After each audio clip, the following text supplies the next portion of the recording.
c'est Natasha Bird. Je suis super contente de vous retrouver aujourd'hui à Disneyland Paris pour le 3e épisode de My Sparkling 25. Et aujourd'hui, je vais vous montrer comment les... Oh, Minnie Tu tombes super bien, j'allais justement vous dire qu'aujourd'hui, je vais vous montrer les costumes pour le 25e anniversaire de Disneyland Paris. Et elle est trop belle ta robe. Tu tournes pour me montrer comment elle tourne bien? Ah, Natasha, tu tournes? Je tourne. Comment ça va? Ça va, j'étais avec Minnie et j'ai vu sa nouvelle robe qui est magnifique. Ah, ça avec te plaît? ses étoiles, ouais, incroyable. Tu peux m'en dire un peu plus? Oui, bien sûr, Minnie a une toute nouvelle robe, comme beaucoup de nos amis à Disney, et aux couleurs du 25e anniversaire, c'est-à-dire bleu, les bleus royal, bleu minuit et beaucoup d'étoiles argentées. Du coup, quand tu dis tous ses amis, est-ce que c'est aussi les princesses? Ah, bien sûr, les princesses. Est-ce que ça te plairait Ouais. qu'on aille voir un peu? Carrément. Allez, viens. Waouh, incroyable. Voilà, ça te plaît? Magnifique.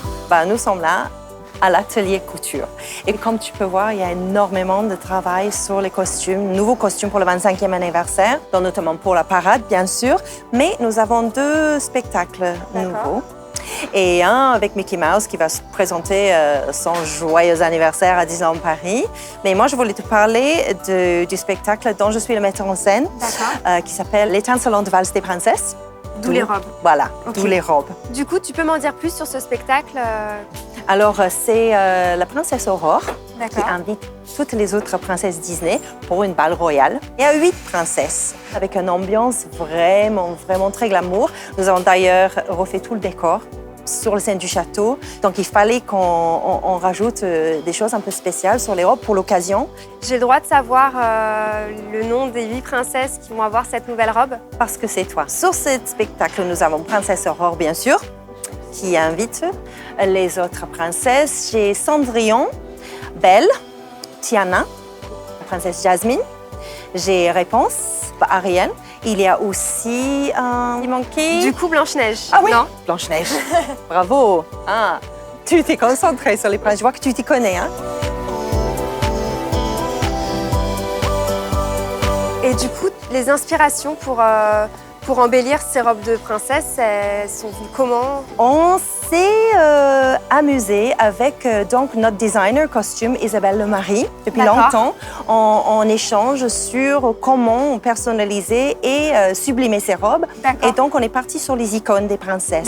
Tu sais que chaque princesse a son icône, que ce soit un chausson en verre, carrosse, une lampe pour Jasmine. Il y a des petites icônes qu'on identifie avec chaque princesse. Donc, avec Isabelle, on s'est inspiré de ça et elle a développé les broderies spéciales. Par exemple, là, on retrouve la forme de la roue de carrosse. Chaque broderie est particulier à chaque princesse. On a aussi embelli, sublimé les robes avec plein de petites paillettes en dessous qui brillent à travers l'organza et tout un tas de strass sur les bustiers. Tu as une princesse préférée, toi? Ouais, sans hésitation, Ariel. Moi aussi, je l'aime bien. Moi, je l'aime toutes. C'est difficile à choisir. Par exemple, ça, c'est la robe d'Ariel. On a une étoile de mer. Elle a un bijou spécial pour l'occasion. D'ailleurs, chaque princesse a son bijou spécial. D'ailleurs, les princesses sont très impatientes de porter ces robes. Ok, je me doute. Depuis quelques années, on travaille en synergie avec tous les départements à Disneyland Paris. Et donc, là, on a rajouté la petite pomme rouge, la pomme qui est l'emblème de Vraiment le Blanche-Neige. symbole de chaque princesse. Et on le retrouve sur les petites robes de princesse que nos petites guests peuvent porter donc pour ressembler à leur princesse préférée. Donc peut-être qu'il y a une robe à ma taille. Ah, tu veux qu'on aille voir? Bien, Je veux bien. on va aller voir. J'espère que ce 3e épisode de My Sparkling 25 vous a plu. Moi, j'ai hâte de découvrir les princesses dans leurs nouvelles robes et de découvrir le nouveau spectacle. Ne ratez pas les prochains épisodes, on vous réserve plein de surprises. Et moi, je vais faire un petit tour dans les ateliers en toute simplicité.